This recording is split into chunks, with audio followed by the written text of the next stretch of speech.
Every business has overhead, running costs, rent, electricity, employees, the internet. And with remote businesses, most of these costs have shifted towards various subscriptions. And Connects on Upwork is your primary expense for running your freelance business on Upwork. And so in today's video, I'm gonna share with you everything that I've learned and all of the best practices when it comes to Connects that have helped me make over $100,000 on Upwork. And this hasn't just worked for me. It helped Marco go from zero to earning over $10,000 on Upwork for his marketing agency. They helped Guilherme go from zero to earning over $8,000 on Upwork in his first 2 months on Upwork. And they even helped Justin sign his first ever client on Upwork after submitting just 10 proposals. And by the end of this video, you'll know exactly how to make every Connect count, how to avoid common mistakes and wasting Connects, and how to utilize your Connects as efficiently as possible. But before we dive into the video, I have a quick favor to ask from you. Last month, our channel got over 20,000 views, which I could not be more stoked about. But over 78% of our viewers were not subscribed to the channel. And every single week, I publish videos on Upwork that basically go over everything I've learned from making over $100,000 on Upwork. And so if you want to make money on Upwork, consider subscribing to the channel because I have a ton in store for you guys. So with that being said, let's get into the video. The first thing I want to cover is the reason that Upwork Connects even exist. Right, the reason that it costs money to apply to jobs on Upwork. Because if you're new to Upwork and you all of a sudden see that it costs money to submit every single proposal, then that kind of sucks at first, right? But once you fully understand it, it actually makes a lot of sense. And I'm actually glad that they do it. And so that's what I want to dive into first. So Upwork introduced the Connect system in 2019 with the main goal that they said of managing the volume of proposals that clients were receiving. Because if you think it's difficult to stand out right now when you're competing against 20 or 40 or maybe 60 different proposals, imagine how difficult it would be if you were competing against 5,000 other proposals, which essentially is what Upwork was heading towards if they didn't switch something up. Because as platforms gain more and more traction and they gain more and more users, those users are gonna start submitting proposals. And if there isn't any barrier of entry, right? If it doesn't cost any money to submit proposals and anyone can do it for free, then what Upwork would have been encouraging is they would have been encouraging low quality proposals and a high volume of proposals, right? Since there's also no punishment. And so there's essentially nothing stopping people, or there would not have been anything stopping people from submitting hundreds of ChatGPT low quality, bad proposals to jobs. And that is both a nightmare for Upwork, it's a nightmare for freelancers, because that makes, high quality freelancers who write high quality proposals, it makes it really tough for them to stand out. And it's a complete nightmare for clients who have to sift through 5,000 proposals, right? That's a complete nightmare for absolutely everybody. And so essentially what Upwork was doing in 2019 when they introduced this system is they're making sure everybody who submits a proposal is serious, right? Because when you submit that proposal, it costs money now. So you've got some skin in the game, right? You've got something to lose. And again, I 100% agree with this move from both the freelancer's perspective and the client's perspective. Because from the client's perspective, well, they obviously don't want to sift through 5,000 proposals just to find a few good ones, right? So that's obviously a bad idea. Now, from the freelancer's perspective, if you're a high quality freelancer and you're taking the time to write serious proposals and you're personalizing them and you're putting lots of thought into them, then again, a lot of those would just go to waste if they were competing against 5,000 other freelancers. And so again, I think this is good for all parties here that we have a Connect system. It costs some money to submit these proposals, so you've got a little skin in the game here. So how do you get more Connects? Well, the simple, easiest way to get more Connects is simply to buy them directly through Upwork. You can also choose Upwork's Freelancer Plus plan, and that's gonna give you 80 Connects per month, but it's actually a lot cheaper just to buy them directly through Upwork.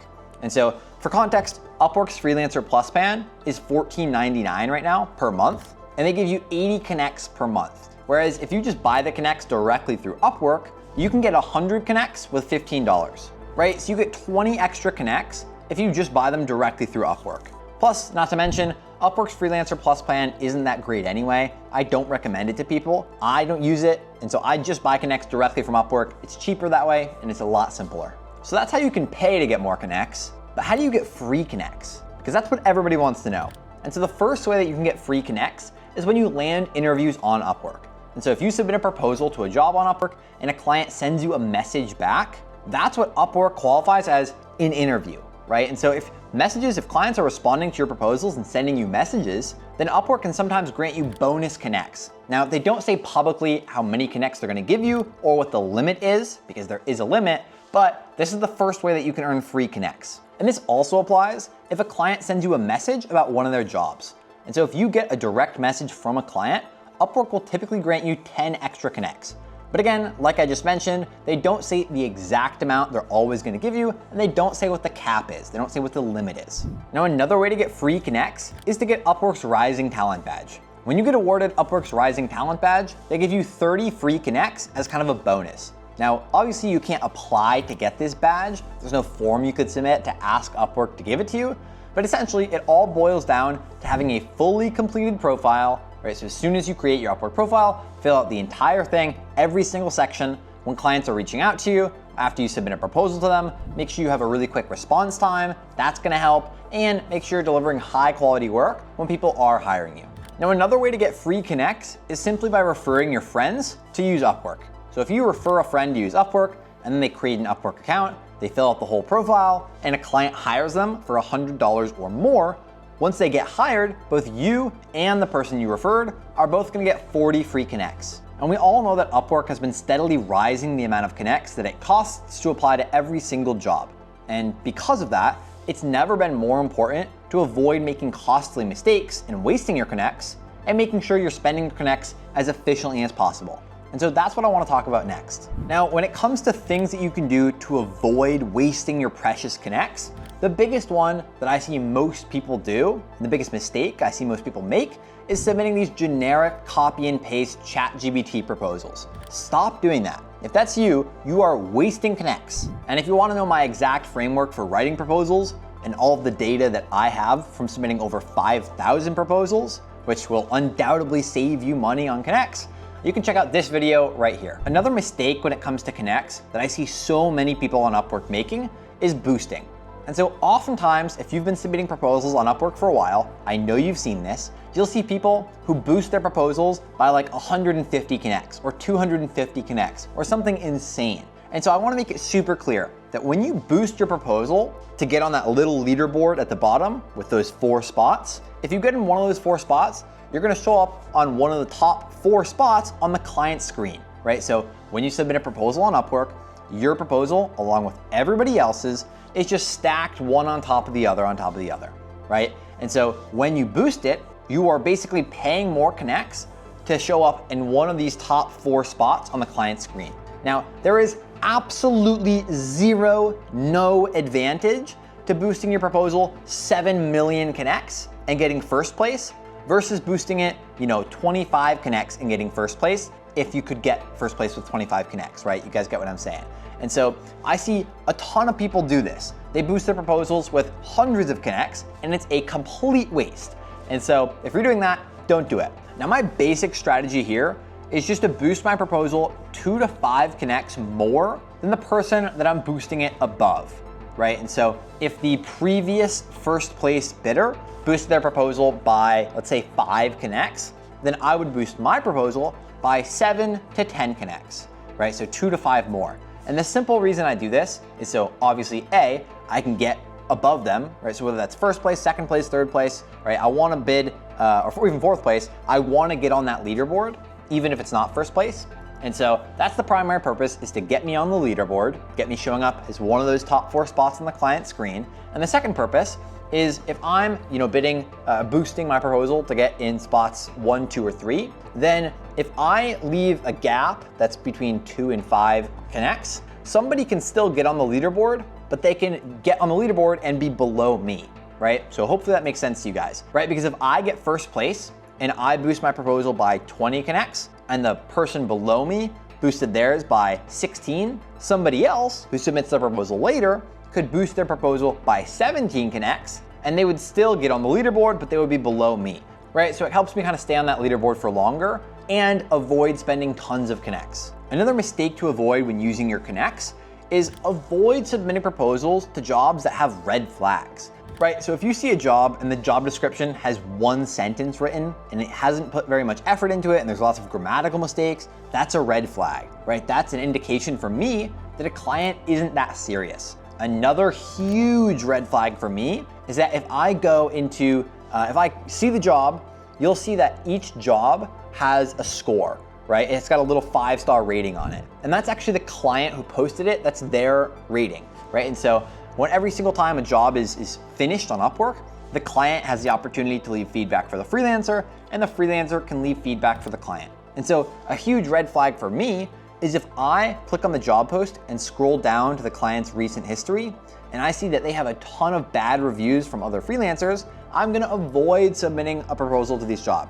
Because A, even if they send me a message, I already know it's probably not gonna work out. It's probably gonna be a complete mess, and it's just gonna save you more connects, right? Another mistake that I see people making, and this is especially important for people who have a pretty tight budget, like you can't submit that many proposals, which is totally fine, but you know that you have a tight budget, then a mistake for you would be applying to lots of like high ticket jobs, right? Like lots of $5,000 jobs or $7,000 jobs or $100 an hour jobs. Like all those jobs are gonna be way more competitive, and as a result of them being competitive, it's gonna be more difficult for you to get them. And so what I recommend for people who are like on a really tight budget, and honestly, for most people who are just new to Upwork in general, I would suggest this strategy of submitting proposals that only allow people in your country to apply to them, right? And so when you submit proposals on Upwork, you look up a keyword on Upwork and you search it, in the top left-hand corner, there's something that says your country only.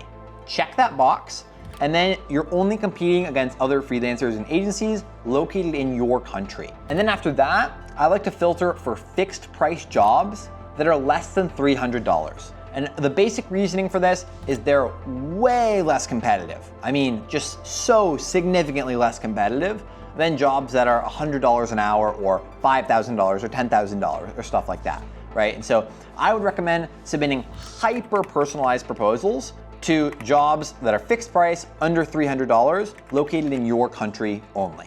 Another mistake that I see freelancers and agencies make is they're not tracking how many connects they're spending, and they're not tracking their KPIs. KPIs are key performance indicators.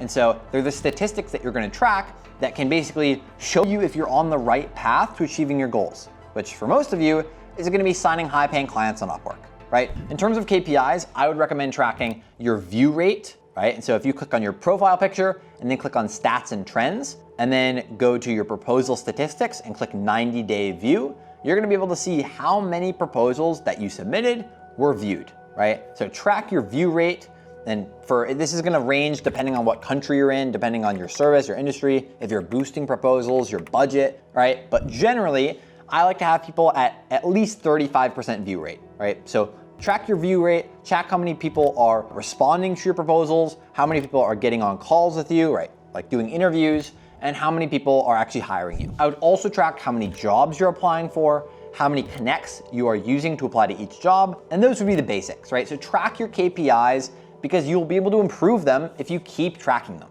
And so those are the mistakes you could make that would waste your connects. And so now I wanna talk about strategies and best practices to make the most of your connects.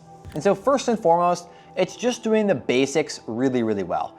Making sure you're reading the entire job description from start to finish, making sure you're including lots of relevant, personalized details in your proposal that you read in the job description, right? Making sure you're finding the job poster, the client's first name, which you can do by clicking on the job post and scrolling down in the client's recent history section and finding feedback from the freelancer to the client where they reference the client's first name, and then using that to start your proposal, right? So starting your proposal with, hey John, or hey Nico, if you're applying to one of my jobs.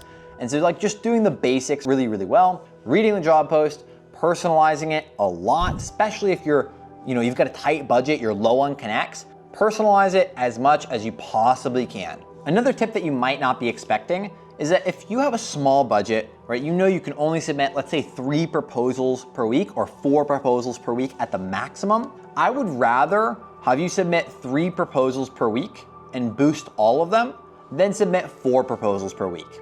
Now, again, this is a little bit situational. It kind of depends on your niche, how competitive it is, and how qualified you are for these jobs. So there's a lot of moving parts here, but generally speaking, I'd rather have you submit 3 proposals and then boost them.